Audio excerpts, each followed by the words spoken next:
Alright guys, welcome back to my channel. Today is a very special interview. We are meeting with Beatrice from the FlowRider. We're on Royal Caribbean's Navigator of the Seas, and we are going to be talking all about the FlowRider today. Beatrice, thank you so much for coming on. You are one of the FlowRider instructors here in the sports deck.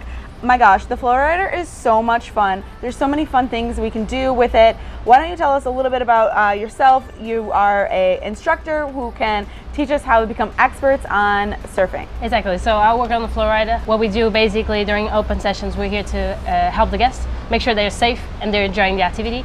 And of course, after the opening hours, we do provide private lessons. So that's when our teaching really comes in, and we help everyone learn the tricks and be really comfortable on the FlowRider. That is awesome. The FlowRider is so much fun. One of our favorite activities that we know we gotta beeline right to because it is a crowd favorite for sure. So I know there's some height restrictions and some restrictions on doing the FlowRider. So who can participate? Basically, we have a height requirement. When it comes to boogie boarding, you need to be at least 52 inches tall. And when it comes to stand-up, you need to be 58, so a little bit taller. So basically that's it. So it's not really about age or weight, it's just the height. And if you meet the mark, then you can join us. Now that we know there's two different types of surfing, there's the bodyboarding and the stand-up surfing. Exactly. So how do we start with the bodyboarding? So the boogie boarding. Basically, when you come to us, we just give you a nice quick briefing, and we explain that basically you need to be holding the board close to the top, but not too close to the top. You need to have your elbows on the board, and this is how you control it. If you press down with one elbow, you're going to go to that side, and you just need to lean a little bit. Make sure that your feet are in the water, and you have your chest up so that you can control the board. Normally I say that the board is a steering wheel, so you don't want to be too close to the steering wheel. You want to be a bit far away so you can actually control it. That's a good analogy. Yes. Nice. I love that you guys give the tips, and the hints and pointers are super helpful when you're continuing on the FlowRider, and it really helps of lean left, lean right, and guiding us along. So much fun with that. Yeah. So what about the stand-up surfing? How does that work? So stand-up is a little bit different. When you come to us, basically what we focus on is getting your feet in the right position on the board.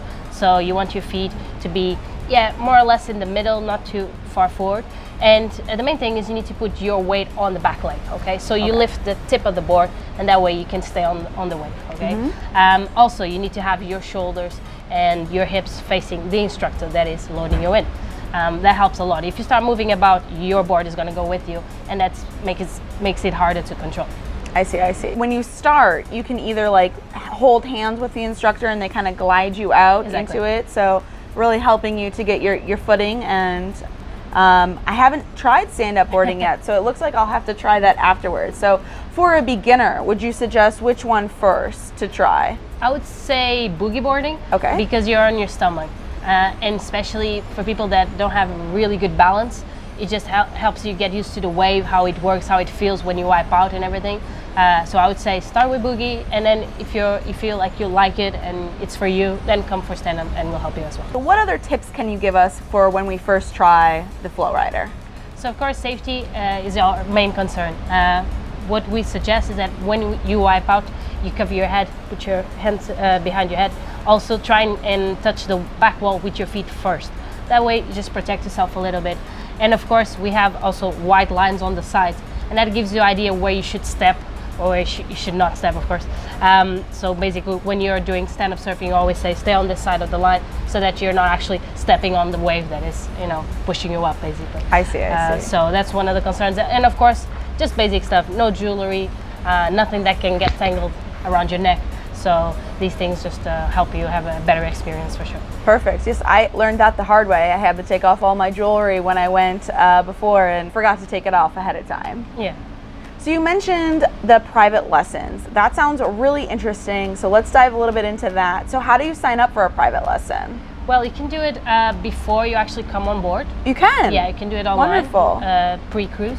And you can also sign up with us on the desk. So we can then explain everything about the different types of lessons that you can do. We have 3 types basically. You can either pay $69 and join a lesson with other people. That lesson can have up to 8 people. And basically it's a fully instructed lesson. We teach you the basics of boogie boarding or stand-up as you wish, okay? Then you can do a 345 lesson. It's not really a lesson in terms of we're not there to instruct. We're there in that lesson just to make sure that you're safe. And this is more tailored to experienced surfers that just want more time on the wave. Then we have the other option, which costs $552. And that's basically if you have a big group, your family and friends, you just want the whole wave for yourself. You don't want to share it with anyone else. You want to learn how to do it. We're there and we give you basically the best time ever. And we teach you all your relatives if you want. We're gonna give you time on the wave, and we're instructing, so we're actually teaching all the skills that you need to learn. That's awesome. I really want to sign up for that. It sounds like you can really hone your skills and get better. So how long is the lesson? It's an hour lesson. An hour lesson. Exactly. So you could definitely probably get pretty good within that hour with you being right there instructing and moving up your skills. So would you say that if I couldn't get on my knees before an hour of your time, I could probably, if I was boogie boarding and then being able to get on my knees afterwards, like Yes, you can gradually improve your skills for sure, I think. Yes, because the instructor goes on the wave with you. Oh, so okay. basically, you're just there. Even if you can't control the board, we're there to hold it, make sure that you get comfortable and you understand how it works.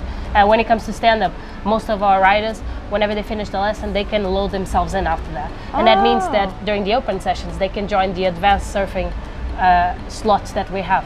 So that means they can have even more time on the wave for themselves. That's afterwards. awesome. That is so cool, because I know that you guys do break it up for the time slots that you mentioned. So Exactly. bodyboarding is a certain time slot, and then stand up is a certain time slot as well. Exactly, yeah. Normally we start the day, especially on a sea day, with a slot for advanced surfers.